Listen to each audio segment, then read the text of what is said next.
It's Clay. I'm so honored to be with you. Bill Willits, thank you so much for asking me to do this. I was about to tell you, thanks for having me. You didn't have me. Bill asked me to do this. So Bill, thank you.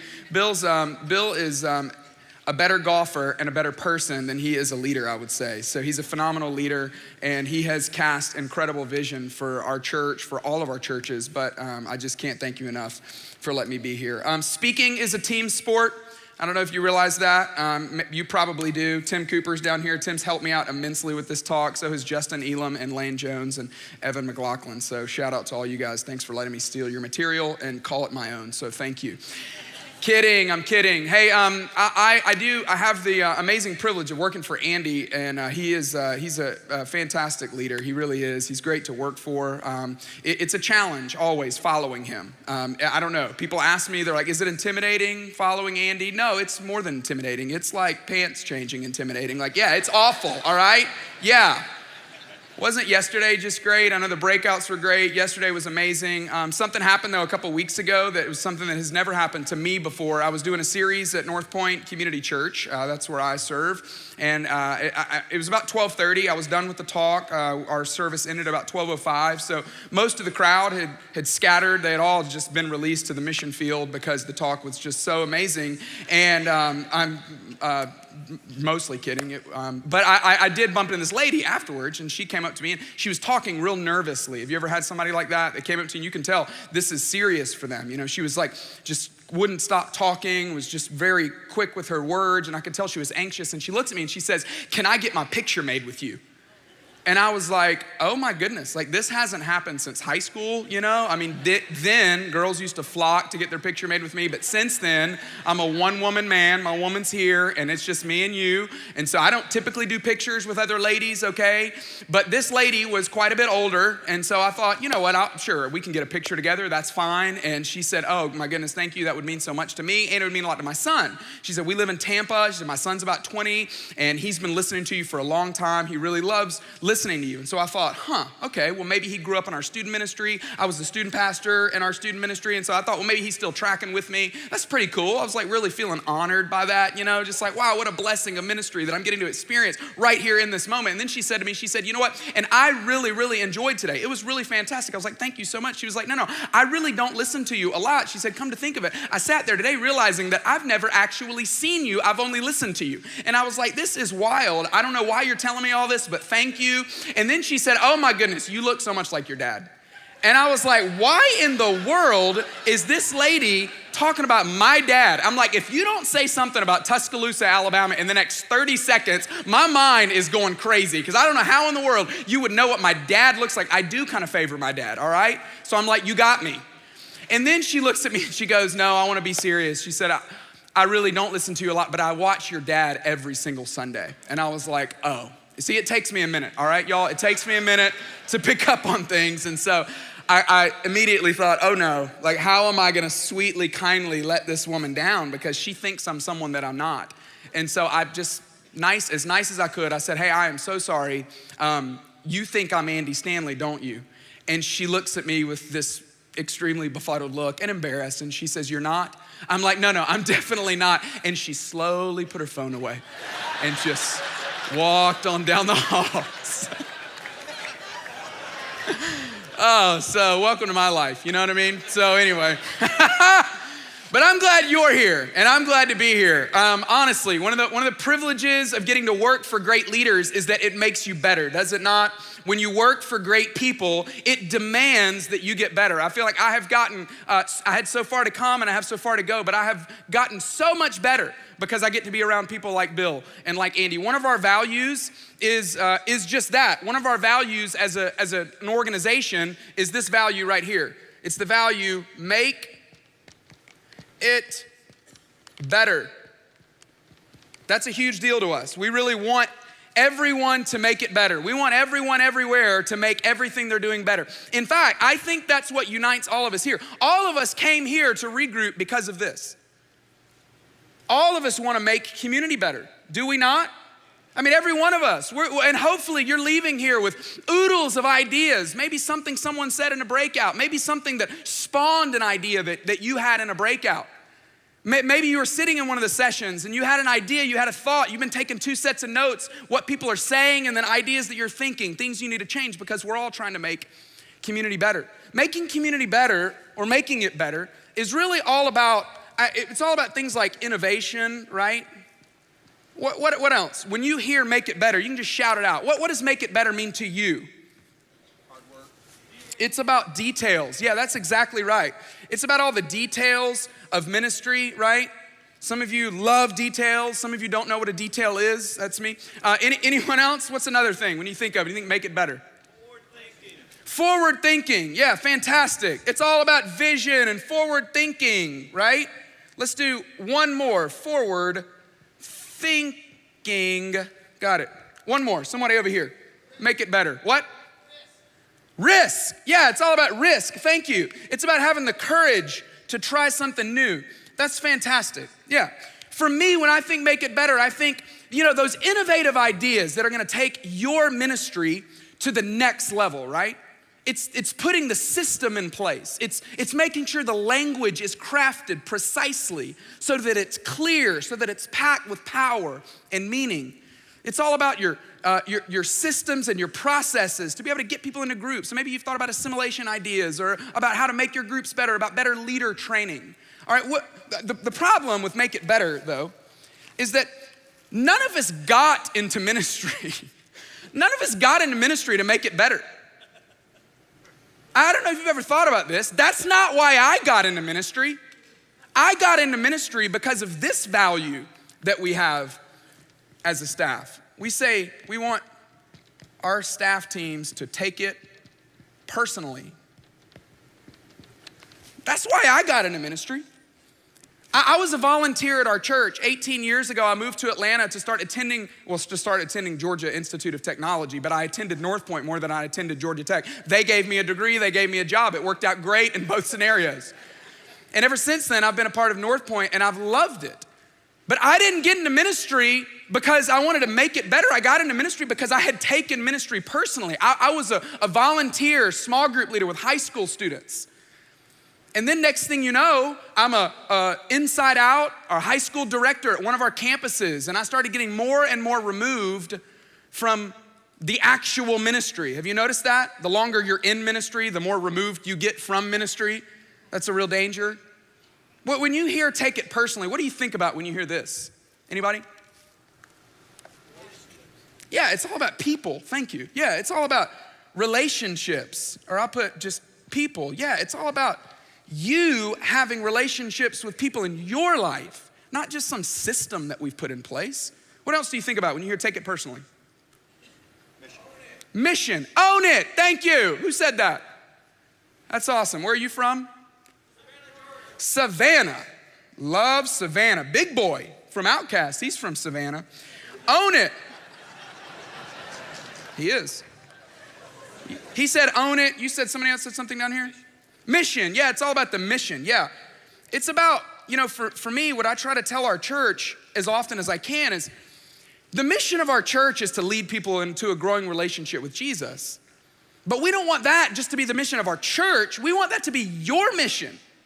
We want your mission to be leading people into a growing relationship with Jesus. What do? Well, I try to lead people into a growing relationship with Jesus. That's my mission. If we can get people to own the mission, if we can get people to own their own relationships, to own their own spiritual development, they begin to take it personally, right? Make it better is good. We want to make it better, but make it better is dangerous.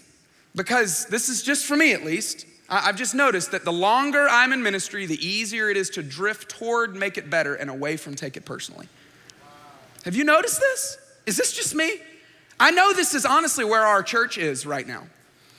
Our church is filled with a bunch of amazing people, and our staff is filled with amazing leaders who have spent a long time trying to make it better. And I realize the drift away from take it personal to make it better. I realize that I see myself trading a personal ministry for a professional ministry. Have you ever felt that? Have you ever felt what it feels like to realize that you're spending more time and energy on remodeling ministry versus actually modeling ministry, that's a huge deal. In fact, I think it's a danger. I think it's a danger. A danger when our make it better stories outpace take it personal stories. In fact, I was asking the guy that was running our graphics, I was like, that danger doesn't feel loud enough. You got any emojis to put with it? Because you ever feel like you're like, I want to communicate, but I wanted to say what I wanted to say. So I'm like, yeah, give us the fire, the skull, the Ghostbusters thing. Give us the poop, all right? Give us the poop emoji.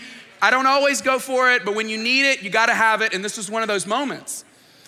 Because I honestly, I'm talking to our staff about this so much because this is so personal to me that I've just realized that we're telling a bunch of make it better stories. That's great, right? Oh, well, we did a training for our leaders. Can we tell you about that? Our staff meeting, we asked people to tell stories. Yeah, we did a training for our leaders and it went great. I love that, I do. Hey, I just want to tell you about something that happened. This leader that we know that I helped direct, he was in a conversation with someone the other day. That's great. That's a make it better story. Hey, I just want to tell you about this process that we put in place and parents now can connect with leaders in family ministry. It's terrific, wonderful. I love those. But when you only have make it better stories and no one has a take it personal story, what does that say about where you are? Doesn't that feel like a dangerous place to be? Why? Because all of a sudden, the ministry you have it's inauthentic, right?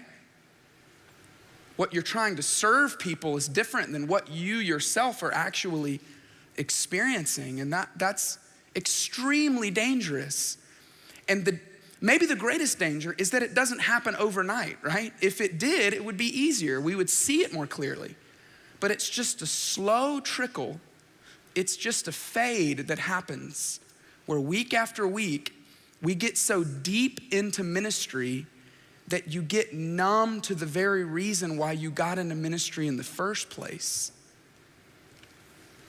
I'll never forget about 10 years ago, I was at one of our North Point Community Church staff meetings, and typically we tell a bunch of stories and we talk about something we got to talk about, and then we all sit down in circles and we pray. And Andy plopped himself down in the circle that I was in, 3 or 4 people, which, you know, you always got to give like the best prayer request imaginable when Andy jumps in your group. And I will never forget when it went around and it was his turn. Hey, Andy, what are you praying for? What can we pray for you about? And I'll never forget him looking around at the group and saying, I feel like I'm in a real dangerous place. I don't have anyone I'm investing in right now.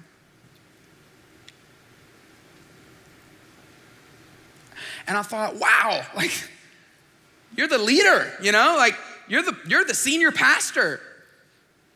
And I loved the honesty and the transparency of him just saying, hey, I know that if all we have are make it better stories and we don't have any more take it personal stories, we're in trouble. And I'm leading the way. And guess what? You're leading the way. The community that we experience is always more important than the ministry we execute. Isn't that true? That the community that you and I experience, it's so much more important than any ministry you execute. So we're at this crossroads. Here we are at the very end of this conference. And you've got a big decision to make. Are you gonna spend all your energy when you leave here executing the make it better ideas, or are you gonna figure out how to dig in even deeper and take it more personal than you've ever taken it? It's not one or the other. But what I wanna do is I wanna tell you this Bible story that I know you've heard before, but I wanna try to help all of us see how make it better and take it personally are connected. Because they can't be divorced. They are ultra connected. And this story, it's found in Mark 2.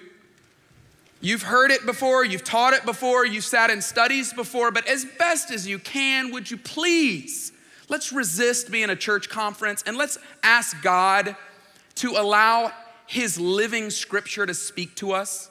Do you believe the scriptures can speak to a person multiple times in their life? I believe they can. And so let's not say, oh, I know what this story is. I've heard it before. Let's resist that as much as we can. In Mark 2, Jesus had just done a miracle. In Mark 1, done a number of miracles. And he asked them to not share it. But what did they do? They shared it with everyone, right? And so the whole book of Mark is all about Jesus attracting crowds. I mean, it's like going to the mall at Christmas time, right? I mean, it's just flooding with people all over the place, everywhere. And Mark chapter 2, verse 1 begins that way. It says, Mark wrote, a few days later, when Jesus again entered Capernaum, the people heard that he had come home. Everyone heard that Jesus had come home, and so everyone flocked to where he was. Verse 2 says, they were gathered in such large numbers that there was no room left, not even outside the door, and he preached the word to them. So you know this story, but just get the mental image if you can. You know, churches back then looked a lot like Buckhead Church looks now. Okay, they look very different. Homes look nothing like homes now either, right? So homes back then, you know, it was just a one room. Just think like one building and, you know, some kind of concrete stone or something, some kind of thatch roof on top, maybe like a balcony or something up top. And the people are just jam-packed into this room. So packed that no one else can get in the room. Some of you are like, well, I thought we were at a small groups conference. Follow me. Some men came bringing to him a paralyzed man, and he was carried by 4 of them. You know what that sounds like? If it sounds like one and smells like one and tastes like one, it might just be one. I think it's a small group. Now, you can beg to differ if you want, but we're just gonna call this a group. Now, I don't know their relationship. What's amazing is that Mark doesn't give us much detail here. He doesn't tell us what the man on the mat's name is. He doesn't tell us anything about his 4 friends, but these were 4 really good friends, wouldn't you say? I mean, these are like ESPN 30 for 30 kinds of friends. I'm serious. I mean, like you could have done a story on these guys. Like you can just see it like, oh, you know, they grew up together in Baltimore and they had a wonderful relationship. And then we don't know what happened. Baltimore, that's great. That was for you. We don't know how this guy got on the mat. We don't know if he had an accident, had an injury. We don't know if he was born this way. We don't know. All we know is he's got 4 really good friends, right? He's got 4 guys that would love him enough to say, hey, man, we know you're down and out. We know your only hope is Jesus, and we hear he's in town, and so we're gonna do everything we can do to try to get you to Jesus. So the next verse reads like this. Since they could not get him to Jesus because of the crowd, we read about the crowd, they looked at their friend and they said, hey buddy, maybe next time.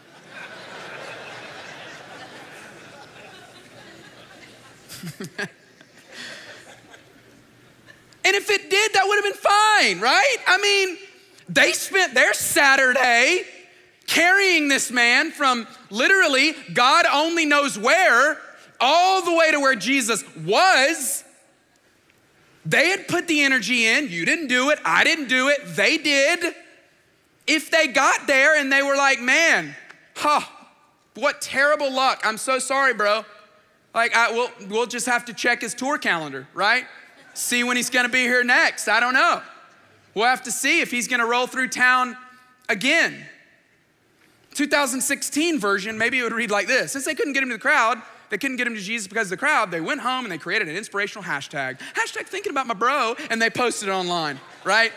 That's like the ultimate, like, what's the least I can do? Well, the least you can do is nothing. Okay, then what's like right above the least you can do? I think I'll create a hashtag. I'll dedicate it to my friend, and then everybody will be like, wow, what a guy. Like those 4 guys are amazing, you know?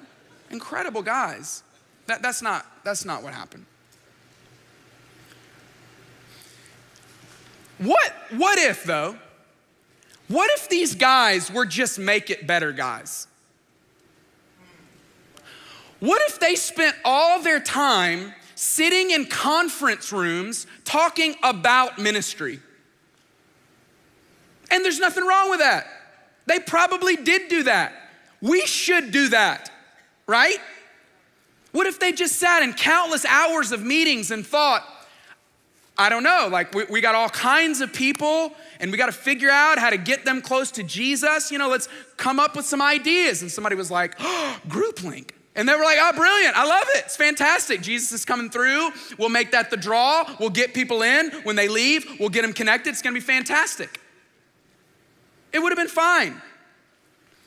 But something happened because these guys were not just make it better guys. No, in fact, these guys were more than just make it better guys, right? There's a poet that I love. I love his work. His name is DJ Snake. Do you guys listen to DJ Snake? Lil Jon, and I don't mean Little John like from Robin Hood. I mean like Lil Jon. DJ Snake, Lil Jon, nobody? So they got a song. I'm sure you've heard it. If you've ever been to an NFL football game, if you've ever been to a high school football game, if you've ever been around football, if you've ever been around people, you've probably heard this song, okay?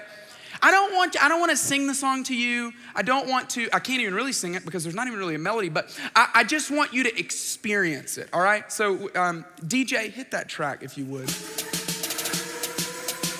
Yeah, that's it.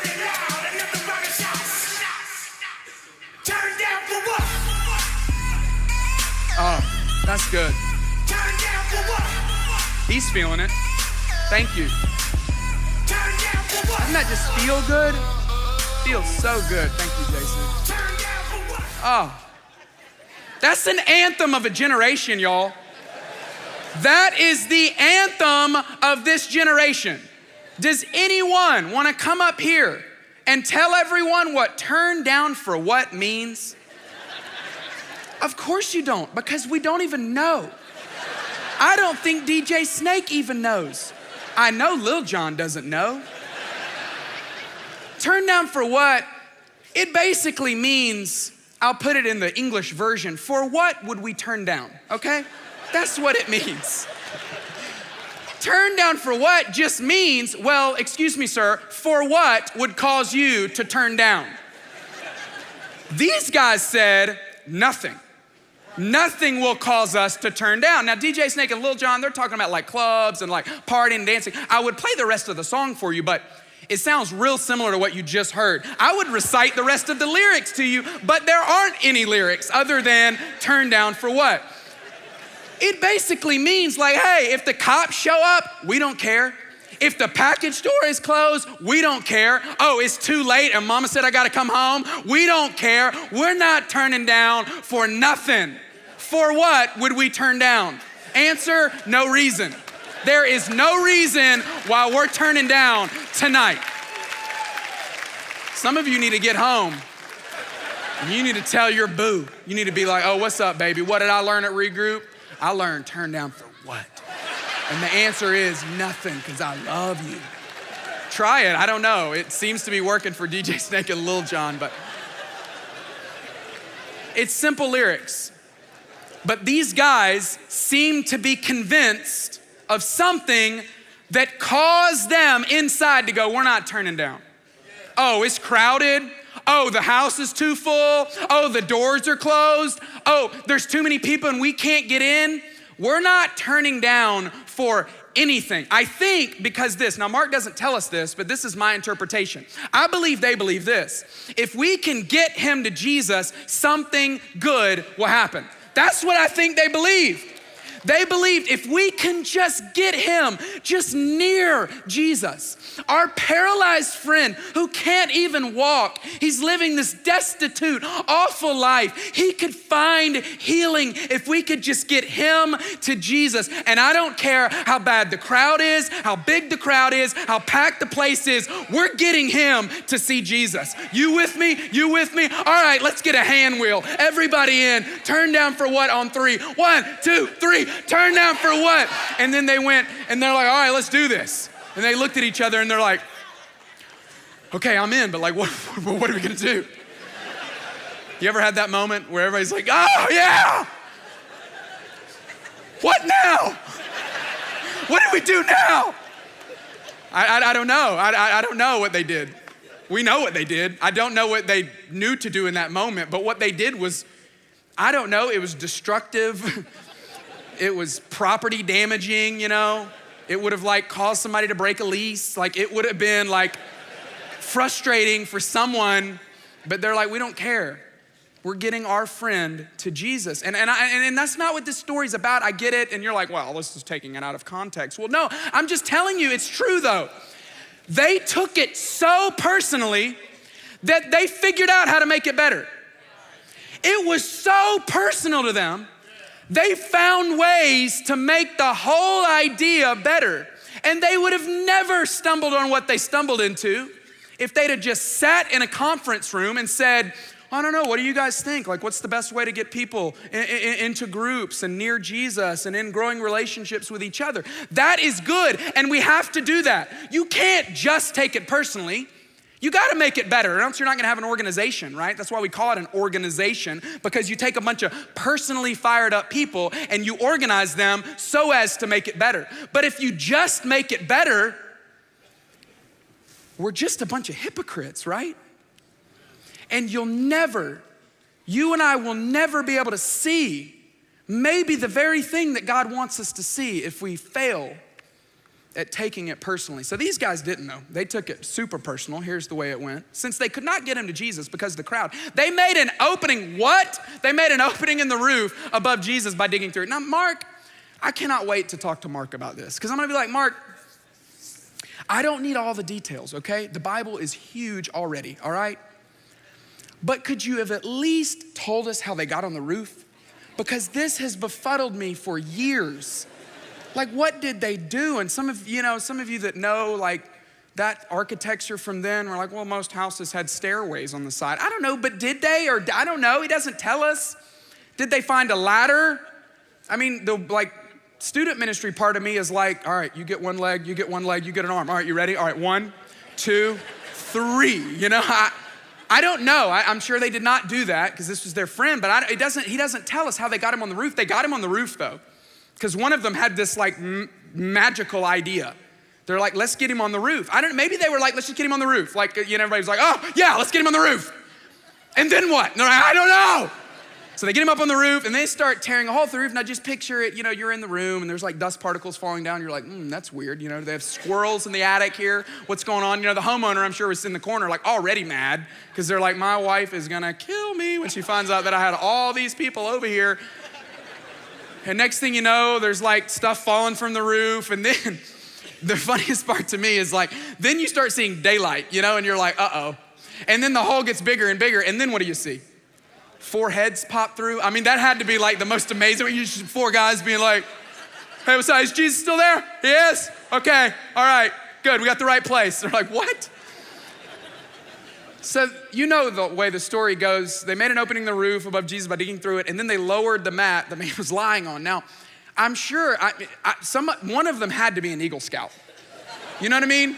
Because they were like, they got the hole open and they're like, all right, what do we do at this point? They're like, I don't know, I haven't thought this far. Like, clearly you haven't thought this far. And one of them was like, I got an idea. In fact, I got a pulley in my car. I'll be right back. And I ran out to their car, grabbed their pulley, and then they're just like pulleying it. I don't know, but you can just imagine. I mean, I don't know, that moment for me is the most beautiful moment. That dude on the mat had to be like, man, you guys are crazy. Maybe the whole time he was like, no, please don't. No, I'm fine. It's okay. No, it's fine. No. But they start lowering him. Maybe they were just holding a corner and they're just bending over, but you just have this moment where they're just like lowering him lower and lower and lower and lower. And here Jesus is. Can you just imagine the moment when that man's eyes met Jesus's eyes? Oh my gosh. I bet he just in that moment felt so hugged and loved by the eyes of a perfect Father, of a Savior. And in that moment, Jesus did something that seems theologically incorrect. Mark says this. He says, when Jesus saw, what's this word? Everybody in the back, could you just play along? I know you chose to not sit up front, so this wouldn't happen, but in the back, can you just help me out? What is this word? Yeah, when Jesus saw their faith, is that not massive? Jesus looked at the 4 dudes who helped their friend down to see Jesus. He saw their faith and it moved him. How do I know it moved him? Because he did something. Moved people move. You know what I mean? Like that's just basic. Jesus saw their faith and it did something in him. Mark tells us that he said to the paralyzed man, "Son, your sins are forgiven."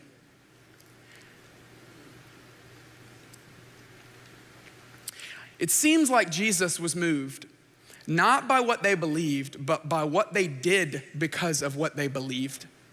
That's a pretty large distinction. They didn't quote scripture to Jesus. They did not take a theological test. Why? Because faith seems like it's best expressed through action. And Jesus saw what they did, and he was moved by what they did. Did they believe something? Yeah. They believed the gospel, I believe, which is we are broken. We need to get near Jesus because he can save us so that we can find salvation. And they believed that so deeply that it was personal to them. This wasn't a program or a system or a process. This was a person who they loved. And they realized, now I see how to make it better. How'd you figure that out? Because I took it so personal. Jesus was moved not just by what they believed, but it seems like, this is because we're at Regroup, Jesus was moved by not by their model of community, but by their decision to model community. You feeling me? Are you feeling me? He was not moved by their process of community. He was moved by the action of community. He was not moved by this program that they had. He was moved by how much they loved this person that he created. And it was that moved him. It seems to me. You might read it different, but it seems to me that the model of community, that's all about making it better. And it's important. And you and I, we might have the wrong one. I don't know. But you need to have a model of community. And I hope you have ideas on how to better shape your model of community, how to make your model of community better. But your model of community is worthless if nobody's modeling community. You know what I'm saying? You can have the best process in the world, but if there aren't people engaged in the process, not just any people, specifically you and me, if we're not engaged personally, we're never really going to be able to see how to make it better. See, when you take community personally, this is just me, I think you'll learn how to make community better. When you begin to take community personally, I really believe you'll begin to make community better. Let me just do this real quick. I've been working for days on this right here, so if you would just give me a couple moments here. This is the way I've been thinking about it, because honestly, I've been frustrated at our staff, and not frustrated at them. I've been frustrated at the way that I have led them for the last little while, because I've realized all of these stories we're telling, they're just stories about our process, and that's not what we need right now. And so I've been preaching this message for the last year. They get so sick of it because I say, hey, if you got a story, I want you to stand up and share it. Take 60 seconds, stand up and share the story. And if it's not a make it better story, I can hardly get excited about it, because we don't need many more make it better stories. We need take it personal stories right now. So this is the way I've been trying to think about it. That's a chain right there. Can you tell? Can you see that that's a chain? That's the best I can do right there. But let me try to make this real clear. You take it personally to make it better. This is how you're going to see how to make it better, is when you choose to take it personal. And the more personal you take it, the better you will make it. I really believe that. that the more engaged you personally get, the better you're going to be able to make the ministry that God has entrusted to you. So then where are we in this process? We're right here. This is you and me. Our job, our role, our calling is this. This right here, make it better, that's about designation. That's the designation God has given you. That's the job on your business card. This is about ordination. This is what the God of the universe has called you to as a follower of Jesus. And our job is to make sure that there's always a link between how personal we're taking it and how much better we're making it. And we'll see how to make it better when we start really taking it more personally. You've got a system of community. I have a system of community. It needs to get better, it does. But you'll never see church the way that God intended for you to see church until your neighbor gets into a group. Your neighbor who doesn't know Jesus or is just starting into a relationship with Jesus, then you'll all of a sudden see, oh my goodness, the way we've been doing it, it's all wrong. Or now I have some ideas on how to do it better. To take it personal, it drives all of our innovation. Our innovation has come out of people who have said, in my group, that doesn't work. We got to have something different because I'm telling you, I am leading a group with some people that barely know Jesus or don't even know Jesus, and that will not work in the group that I lead. So we got to come up with a better strategy. This isn't just Christian stuff, y'all. Hair Club for Men was doing this back in the 80s. Do you remember the commercial? The president of Hair Club for Men, he used to say it all the time. I don't know why. I remember it from when I was a kid. He used to say, I am not just the president of Hair Club for Men. Then what did he say? I'm also a client, y'all. I'm not going to serve you something that I'm myself not eating or putting in my hair, in his case. And so for you and me, the more personally we take community, I really believe the better you and I will figure out how to make community better. This is, for a lot of you, this is a reminder. You already knew this. So I don't know what you do. What do you do when you have a reminder that you need to continue to remember? You just remind yourself about it. So for some of you, this is elementary, and you're like, okay, that's a good reminder. Okay, that's it. To me, it's worth the reminder. I need to be reminded of this every single day, that to own the system you have to own it personally. That the innovation for the system, it's spawned by being personally engaged. That the answer that you and I are looking for, it might only be clear when we begin to take it really, really personally. So as we wrap up, I just want to give you just some simple applications. These are simple, all right? Real simple. Number one, get in a group. Well, you're like, well, I'm the groups director. Like, I can't get in a group and be the groups director. Well, you got to figure out a way to do it because you need to get in a group. If you're not in a group, if you are not taking it personally, if you are instead taking a break, which we've all been there, then you need to tell somebody today. You just need to say, all right, enough, y'all. I got to tell you, I need to get in a group. Everybody's going to be like, whew, finally, he said it. You know, we've all been wondering, like, when are you going to get in a group and stop just talking about groups, you know? It's one of the only things we're measuring this year. We're measuring how many people are in groups, and then we're measuring how engaged is our staff. And if they're the ones that aren't in a group, they have a good reason. But honestly, it's been so great for us to have those great conversations of, hey, this is so important. Like we can't lead the way if we're not going there ourselves. Maybe some of you, you're in a group, but you need to get in a different kind of group. In our church, I don't know how it is in your church. In our church, if you want to know what group is really like, you lead a starting point group. Tim, am I right? I mean, if you want to know what it feels like to sit in a circle with people that all don't necessarily love Jesus and talk about Jesus, you lead a starting point group. And the problem is that maybe you've been in 10 groups. And getting in the 11th group is not easier because you've been in 10 groups. It's probably harder. But why don't you try a different kind of group? Maybe find the group with the people that are newest to your church and say, I'm gonna get in a group with those people.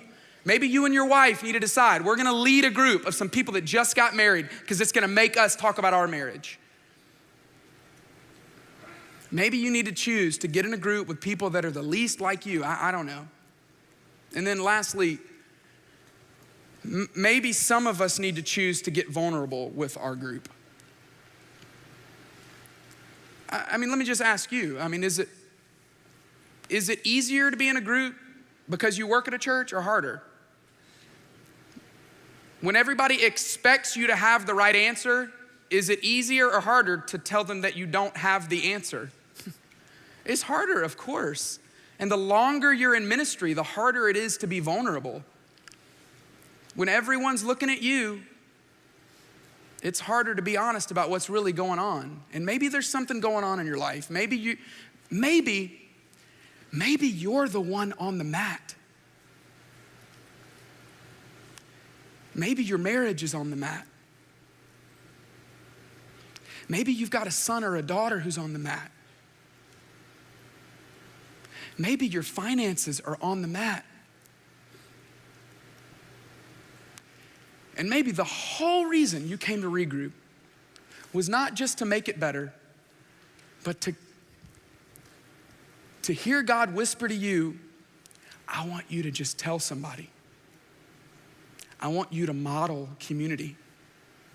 Not because you're the leader, but because you need it. I mean, which is more difficult? You've been in ministry for a long time. Which is more difficult? To carry the mat for others or to let others carry your mat? Look, this is one of the hardest things to do in ministry, is to let other people carry your mat. Some of you are like, well, that's not why I got into ministry. I got into ministry to help carry other people's mat. Well, that may be why you got into ministry, but if you don't let other people carry your mat, it's gonna be the thing that gets you out of ministry. So would you choose to be vulnerable enough to tell other people that you're the one on the mat? When you can admit to someone else that you're on the mat, you've take it personally to a whole nother level.